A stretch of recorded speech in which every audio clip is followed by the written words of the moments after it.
दोस्तों, हमारे चैनल में बहुत ही कम सब्सक्राइबर्स है।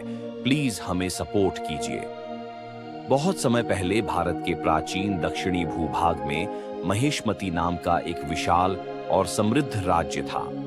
ये राज्य पर्वतों की गोद में बसा हुआ था, जहां नदियां सोने जैसी चमकती थीं और खेतों में हरियाली की चादर फैली रहती थी।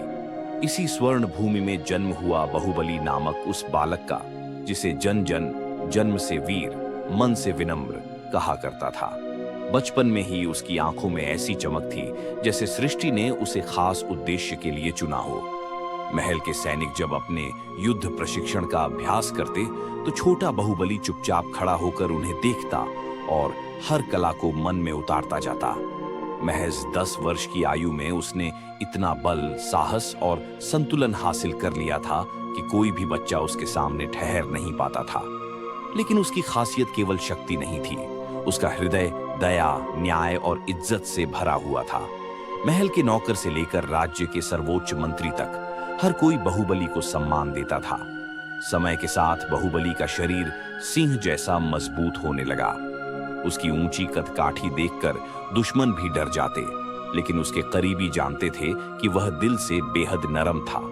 13 वर्ष की उम्र में जब दूसरे बच्चे खेल कूद में खोए रहते हैं, बाहुबली गांव वालों की सहायता करने में लगा रहता था। कभी किसी किसान के खेत में टूटे बांध को ठीक करवा देता, कभी किसी बीमार बुजुर्ग को वैद्य तक पहुंचवा देता। धीरे धीरे उसकी लोकप्रियता इतनी बढ़ने लगी कि लोग उसे भविष्य का राजा मानने लगे। बाहुबली के पिता अमरदेव एक बुद्धिमान राजा थे, लेकिन उम्र बढ़ने की वजह से राज्य चलाने में कठिनाई होने लगी थी। उन्होंने दरबारियों से कहा, जिसके भीतर बल और करुणा दोनों हो, वही योग्य राजा होता है, और वह गुण बाहुबली में है। मगर उस समय राज्य में कई बाहरी ताकतें अपनी नजरें जमाए बैठी थीं। सबसे बड़ा खतरा था दक्कन के पहाड़ों में रहने वाला क्रूर योद्धा कलकेश। वह महेशमती की समृद्धि से ईर्ष्या करता था और इसे जीतकर अपना साम्राज्य फैलाना चाहता था। इसी बीच एक दिन अचानक खबर फैली कि कलकेश ने महेशमती की सीमा के पास के गांवों पर हमला कर दिया है। लोग डर के मारे कांपने लगे।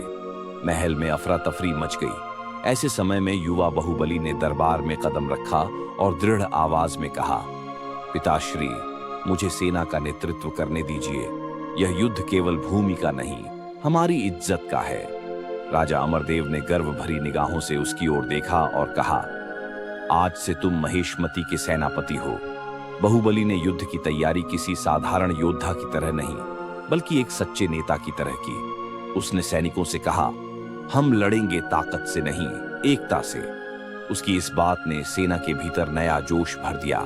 युद्ध के दिन जब महेशमती की सेना मैदान में पहुंची तो कलकेश की विशाल सेना देखकर सब दंग रह गए, मगर बाहुबली ने कोई भय प्रकट नहीं किया।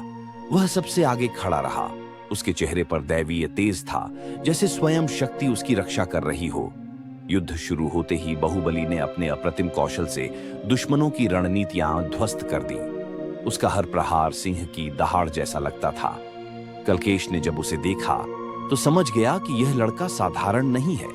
दोनों के बीच महासंग्राम हुआ।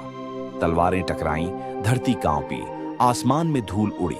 अंततः बाहुबली ने कलकेश को परास्त कर दिया, लेकिन उसे मारा नहीं। उसने कहा, हत्या करके नहीं, क्षमा करके मैं विजेता बनूंगा।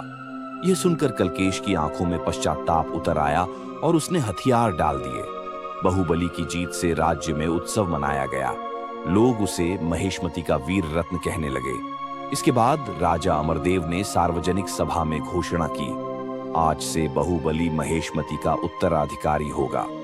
जनता खुशी से झूम उठी, लेकिन बाहुबली ने तुरंत अपने पिता के चरणों में सिर झुकाकर कहा, राज्य किसी व्यक्ति की नहीं, जन जन की सेवा का माध्यम है। यदि मैं इस पद के योग्य हुआ तो मेरा आचरण स्वयं सिद्ध करेगा। उसकी यह विनम्रता उसे और महान बना गई। लेकिन बाहुबली का असली इम्तिहान यहीं खत्म नहीं हुआ। राजा बनने के बाद उसने राज्य को और बेहतर बनाने का प्रण लिया। उसने किसानों को मुफ्त बीज उपलब्ध कराए, सैनिकों के परिवारों के लिए सहायता कोष बनाया और सबसे महत्वपूर्ण, अन्याय के विरुद्ध सख्त कानून स्थापित किए। उसकी नीतियों से महेशमती एक आदर्श राज्य बनता चला गया। मगर अच्छे कामों के साथ कई चुनौतियां भी आती हैं। एक दिन महल में खबर पहुंची कि नदियों में पानी अचानक कम होने लगा है। आसपास के गांवों में सूखे की स्थिति बन रही थी। बाढ़ के बाद सूखा आना प्राकृतिक संतुलन बिगड़ने का संकेत था। बाहुबली स्वयं पैदल चलकर नदी के किनारे पहुंचा और समस्या का कारण तलाशने लगा।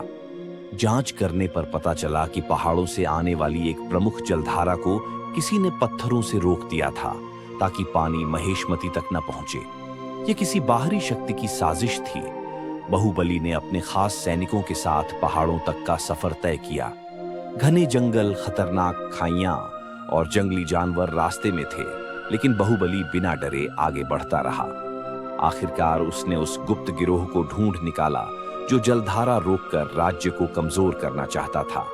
बाहुबली ने सूझबूझ से पानी का प्रवाह बहाल करवाया और गिरोह के सरगना को पकड़कर न्याय के कठघरे में खड़ा किया। जब बाहुबली वापस राज्य में लौटा तो हजारों लोगों ने उसे स्वागत दिया। उन्होंने कहा, राजा नहीं, हमारा रक्षक लौट आया है। बाहुबली ने मुस्कुराते हुए उत्तर दिया, रक्षक वही है जो प्रेम को हथियार और न्याय को कवच बनाता है। उसके इन शब्दों ने लोगों के दिलों पर अमिट छाप छोड़ दी।